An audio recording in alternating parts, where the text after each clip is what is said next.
welcome to Comfy Cozy Up. Today is day 7 of the CaribATHON.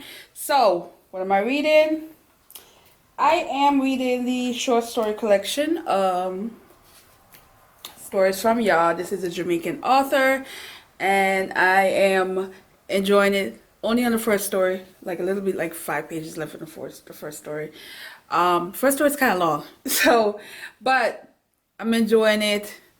Feel some kind of way about a certain character, but we'll see how it's gonna end. I also read about what we have. I read the introduction for this one, which is Claude McCain, Amiable with Big Teeth. So this is a classic. I only read the introduction. His introductions are always so interesting. I'll talk more about this as I read, but I'm gonna try and focus on this today. Reason why I'm not that far into this one, my neighbors are banging, doing work. The one next to me is extending the deck, so it was just a lot of banging today, and I literally couldn't even focus because it was just so intense. But now it's stopped, so I'm gonna spend the next hour or two reading some more of this, and that's it for today. Today's just chill day. I'm back to working, so I don't have that much free time. So it's a little bit different when, still gotta go to work. Yeah. So I enjoyed my few days off. I had 3 days, but I'm back to working. So yeah. So until next. So guys, this is baked cauliflower mac. So basically it's macaroni and cheese without the mac. So it tastes real good. People always get side-eyed me when I tell them about this, but when they taste it, they're like, wow. So I have that, and I'm going to eat it with some jerk shrimp. So that's dinner. So today is a rainy day, but I got a little bit of break, so I decided to come outside. Plus it feels so good. The weather is really warm.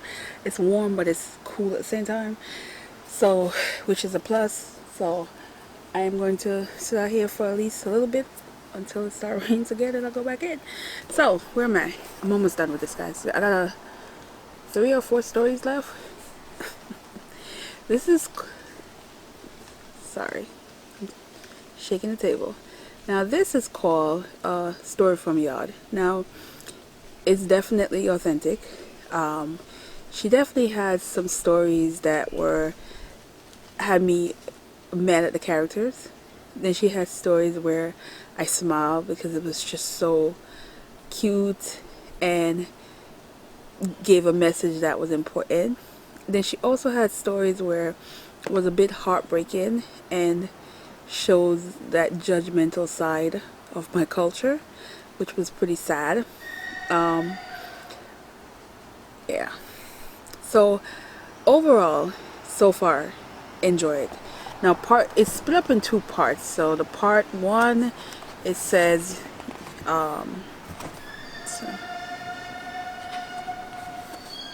yard, and then part 2, far from yard. So it's given bits of characters who are living in Jamaica, and the second half is something related to that. I haven't read much of the second half, so not sure yet, but it reads real good. It reads fast. It had some interesting dialogue that is very authentic, that had me cracking up or giving a side eye, especially the first story, which was basically a story about 2 friends who met at the job, and how their life entangled, and how the betrayal happened between their friendship, and they couldn't quite rebuild their friendship after. But I was rooting for the person who was taken advantage of and well, betrayed because of the struggles that she has. But yeah, this is really good, guys. I am huge fan. And then I read about the introduction and the 4th story for this one, and this one is called Amiable with Big Teeth, and it's by Claude McCain. Now, the more I read about him, the more I realize how complicated he was, but how influential he was. So if you are a Bowen fan, he was definitely influenced them, as well as Richard Wright. He also was in the Harlem Renaissance era, where he was politically involved. So there's he had radical political views that weren't accepted then. That wasn't considered a good thing to have, and but he also was sought after for his writing. But most publisher wouldn't touch it because things that he writes about. He is a bisexual author, and he does write that in some of his books. But he also intertwined with politics, and in this case, this one is set in the era of when Ethiopia was, which was the longest running independent independent African country, and they had a brief takeover from Italy, and that fight to get back their complete independence from any country, and it toys with the people who are in power and their offspring, and people who are in America, and how are they affiliated with that situation.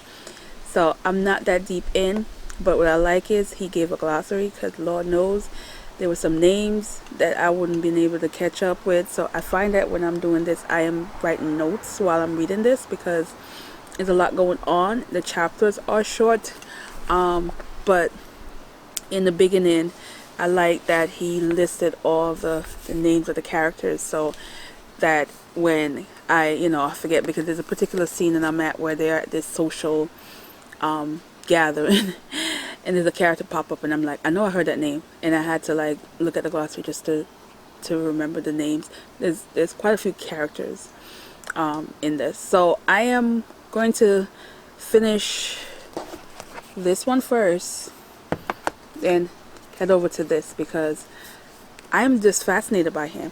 And oh, fun facts, because I just want to know more about him, that he is respected in Jamaica. He was given titles and put in a historic archive, I guess, in Jamaica.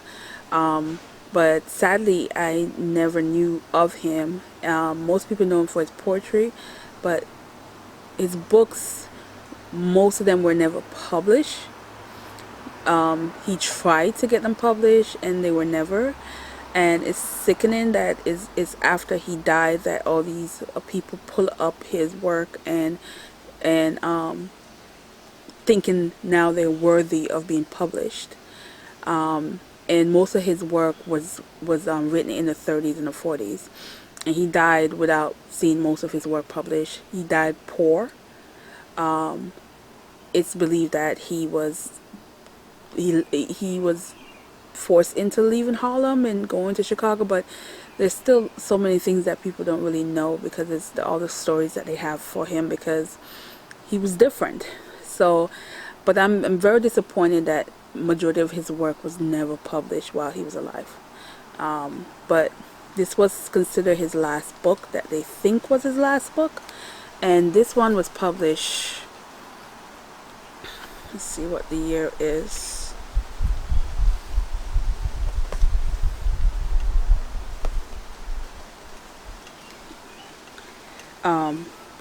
It's better not be right, but it's saying 2017.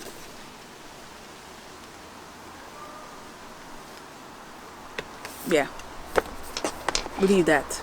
2017. I can't. On to this, because the more I learn about this man, the more I'm like freaking disappointed with the publishing industry. So anyway, so I'm going back to this, and I'm going to do my journal entry, and while it's still not raining, so yeah.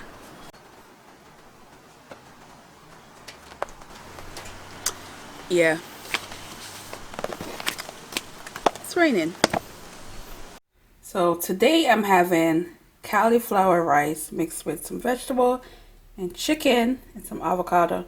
Guys, this is low carb, so the cauliflower rice is really good with this. So stir fried. So, hey guys, today is day 9. Guys, this book, so good. But the difference in with this is first part in Jamaica, the second part is immigrants in the US. And the stories just become more the nonsense we hear and experience. And I read this particular part and initially I laughed because it was just, oh, that's just so messed up. But I laughed, that was my instant reaction. But when I thought about it, I'm like, my goodness. Like, yeah. So, this is what it says. Alright. One time I was going home late at night after my job at the hospital. Fred hotel, me and God alone on the street, and all of a sudden I noticed this white man on the other side of the road going in the opposite direction. When he saw me, he crossed over to my side and started following me. The faster I walked, the faster he walked, until I almost started running. Then he grabbed my shoulder and screamed out, "Stop." I turned to face him, sure this was my final hour, and lo and behold, I saw that he had a knife. "Excuse me," he said, "what time is it?" I looked at my watch. 1:15, I told him. "Thank you," he said. He put the knife in his pocket and walked off back into the direction he's been heading in, while I stood there having a heart failure. Can you imagine? All he wanted was to know the time.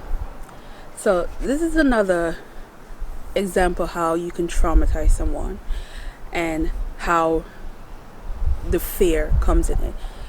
He needed something, approaching a black guy, and initially decided to defend himself with no cause. And it's oh my goodness, that part I did not like that part of the story. But I'll talk more about this as little, because I want to this is a story that is not really meant to be for a readathon, and I'm just realizing that because I need to focus and write notes as I'm going, just to connect the characters better, and also all the political things that's happening and the thoughts behind all that political stuff that's happening in this. And so I'm going to definitely focus on this mostly tomorrow, because this is all I'm going to be doing tomorrow. And today I wanted to do more, but of course it's Juneteenth, so I want to be present in the moment and to celebrate the significance of this day. And I also want to talk to my mom. So I was talking to my mom for probably 2 hours, and I appreciate it. I love it, because I haven't seen her in so long, and I will soon. So the distraction is not good for this. So I've been having a really good day. It's just my reading hasn't, kind of suffering for it. And I didn't cook. I actually ordered some food from a restaurant nearby, and that's it. So I'm gonna get back to reading, and yeah. So this vlog just seemed like it's gonna be so all over the place. So bear with me, guys. So yeah. All right. Should just do my journal of the day.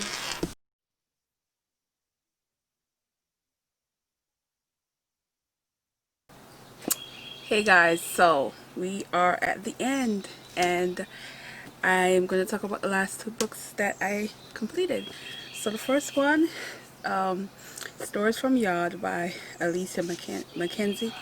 Now, it's probably, I would say, one of the most authentic Caribbean short story. It is split up in half, where a couple of the beginning stories are basically about real life, relatable things that happen at home.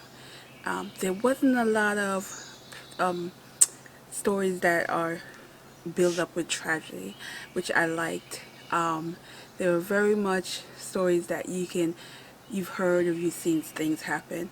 I enjoyed the first one. It was a dramatic, and I was a little bit annoyed at times with the character, but I can see it definitely happening.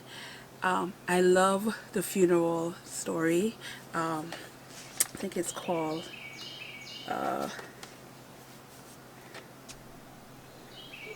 Last Rites, and there's also the private school one, which I thought was really nice. I loved it. I can't even find anything that I didn't like about them. Then when we got to the other half of the book, where it is stories from Jamaicans living abroad, and what I like is she didn't just focus on the U.S., because a lot of times when you see that, you automatically know it's going to be a U.S. or England, and it wasn't just that. They were in Belgium, one character, and the other one was I believe it was Brazil or Portugal, either Brazil or Portugal. I forgot the exact country, but they were constantly talking about speaking the language Portugal. So it was just, it was good. It was different. There's the one with Belgium. I was a bit surprised about that story, because at first I was wondering if it didn't fit, but then as it went on, I realized how interesting that tale was. And so I would highly recommend this. I think if you're looking for a short story that really has some sort of traditional flair to it without the magical realism, because I think in this you really didn't get that, and I find a lot of short story they tend to put a lot of magical realism, but this was a straight up realistic. So here for it. Then the next book, guys. Let's talk about Claude McKay. Now, I talked about this with my mom, this story, because I was so frustrated about how most of his books never got published. So I said to my mom, I'm reading Claude McKay, and she got so excited. But when she talked about it, she was talking about his poetry. Growing up in Jamaica, she grew up on his poetry. She studied it in school. I didn't, because I came here young. I was 13, so I never got introduced to his poetry. So he was a little new to me that I'm discovering this year. But I'm discovering him mostly through his novels. Now, I have read and listened to a YouTube video where he's actually reading his poems, and I loved it. I thought that was a good thing, but I haven't really dig into his books until last month, when I read Romancing Marseille. That's how I say it. I always say it wrong, guys. So when I pick up this one, I was fascinated, guys. This is a book that is not really for a read-a-thon. I'm just going to be clear. This is a book I wish I had waited and just soak it in for a whole week, because there's so much going on in this story that is a bit of, it is a historical fiction, but guys, there are some actual factual things that happened in this book, and he cleverly tried to disguise the characters or a situation but if you read the forward, and you will realize that there were so many things that were actually factual that he decided to add in this. Now, this is a story that goes back to when what is his name, Mussolini. There you go. When Mussolini was trying to take over Ethiopia, that was the early stage before he actually succeeded. And during that stage, where if you think of Ethiopia was the only African country that was never taken over. They were always independent. So it was like that last conquest of a white person taking over. And this character was coming to Harlem and having this, I guess, this message and this momentum to get people to protest, to stop it, to have some kind of visibility where they can prevent that from happening. But there in this group you have different people with different motive to the cause, and so you're learning about each character, and especially in the beginning of the book, there's a lot of detail about the characters, about their background, and but at the same time there are some detail that's not being told until you get to the end of the book, where you're discovering people's motive and thought process. But it is heavily influenced with politics. There's a lot of talk of communists and fascists and all that stuff that you hear, but as the character who is the Ethiopian discovering that the how much can the people in Harlem help him, especially the black people, when they got their own struggle, their own issue. And you've seen that with characters like, there's a professor who is very much sorry, very enlightening, very passionate, and sometimes taken a certain way because of how passionate he is about a lot of things. The women in the stories are different. There is this particular girl who is, she's learning about herself, but she's also driven by the expectation, especially from her parents, and makes decisions and stay in decisions because of her parents. That rebellious moment that takes over versus, you know, snap out of it and deal with it, that kind of motive. But there's also this idea that is hope. Is it even working? Is it even, does it even make sense? Should they even go there? But then there's the ally situation in this. You know, there's that thin line between a white who wants to help and white who has motives in this. And it was really hard in that part to read it because it fit into so many things. This book is not a book that I think you want to just rush into and read fast. You want to take it, because there's so many moments in this where I find myself writing. I took notes, guys. I took notes while reading this. And there's so many things in this that I want to go back and research and look into, because I didn't really know a lot about that time. I think it's a lost part of our history that no one talks about. It's like you knew it happened, but you don't talk about it. But also, as a Jamaican, we have such a close connection to Ethiopia. If you are familiar with the Rastafarians, and they, you know, Haile Selassie is very highly looked up to in many Jamaicans that follow that religion. So I'm not surprised so much that Claude McCain focused on that in this book, because he's Jamaican. The connections is there.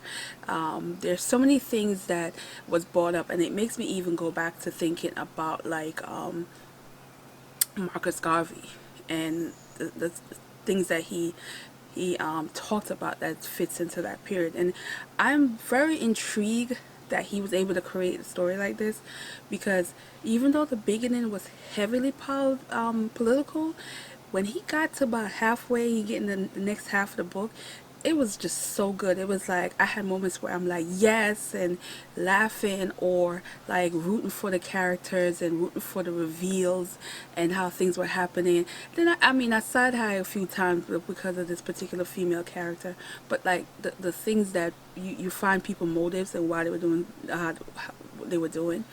And also the ending was very dramatic. I didn't expect that kind of dramatic ending, but I was here for it. But it was dramatic. So yeah, but this is a book I could literally go on and on and on and on and on about. It's not something you get right away because the title, and also that they refer to this as a communist love story with a poor Harlem. The title is the description is there, but how and what it means is different. Also, the title of the book, Amiable with Big T, is also very much you would get it when you read it, why the title was like perfect for this book. Also, the backstory of this is also interesting as well. But yeah, I could really go on and on, but I highly recommend this. If you are into books that are heavily historical fiction, but also you like the research part of books like this, you will love this. This is your thing. If you're a person that is not into all that background story, you don't really care to hear all that, don't even bother with this book, because you might get lost, or you might not understand certain aspect of it, because it does require a bit of extra look up to make sure that it's just to feel like, yeah, okay, when I'm reading this, okay, this really did happen kind of vibes. So, if you're not into that, but I personally loved it. Shocking, I know, but he did it. And it's a classic that I highly recommend. And I did the no guys, the amount of pages I bent, I don't do that to my books, but it was just like, as I'm reading, I didn't want to lose and I want to be able to go back to these pages and look up certain things, especially the characters who names were changed, but they were real characters in real life.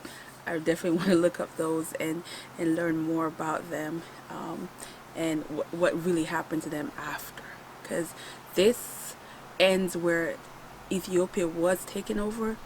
But if you know the history of that situation, they were only taken over, I believe, 4 years before people got their country back.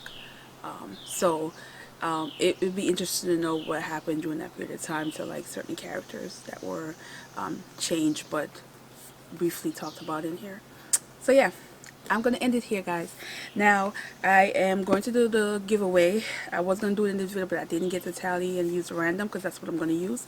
But I will definitely contact the person on Instagram and send them the copy of that book.